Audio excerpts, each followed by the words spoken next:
A wall ride is a pretty common obstacle seen in cable parks across the globe.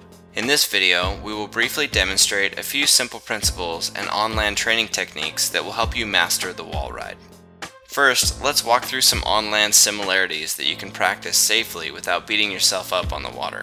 For these steps, you will need to wear some shoes with grippy tread and find a textured concrete wall in an open area with preferably a grass or dirt surface underneath you. As an extra safety precaution, you may want to wear protective gear while practicing the on-land portion of this instructional. In order to properly simulate the wall ride out on the water, you must first learn to shift your weight from one flat surface to another flat surface. Most wall rides are set at an angle and not completely vertical like the wall we will be practicing on. You won't have to shift your weight on the water quite as far as you will have to for this drill.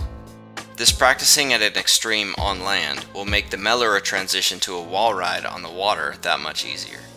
The following sequence of steps will be demonstrated by a regular stance rider simulating a front side approach on a wall ride.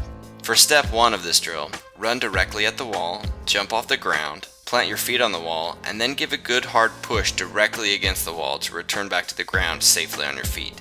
The purpose of this step is to simulate the change in momentum that you will experience on the wall ride. On the water, you will be traveling toward the obstacle and then stop this momentum by shifting your weight onto the flat surface of the wall ride.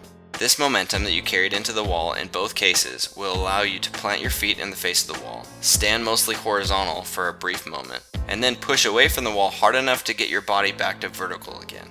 This shift in momentum is what makes the wall ride possible. For step 2 of the drill, let's add some travel to this shift in momentum to better mimic the travel that you will experience on the water. This time, run at the wall at about a 45-degree angle and jump onto and off of the wall like in step 1. Now that you can throw your weight from the ground to the wall and back while traveling, we're ready to take this to the water. Edge toward the wall ride to build up some momentum. Then ollie onto the wall, shifting your weight just like you practiced on land. Once you've made it onto the wall ride with enough momentum, push against the wall hard enough to stand you back upright before your board gets too close to the water or to the end of the obstacle. This can be practiced quickly and lazily or aggressively with a lot of momentum. That's about it. Once you're comfortable with the basics of the wall ride, you can begin mixing it up by approaching the wall ride in different ways, pressing out your board, spinning, and so on. The possibilities are endless.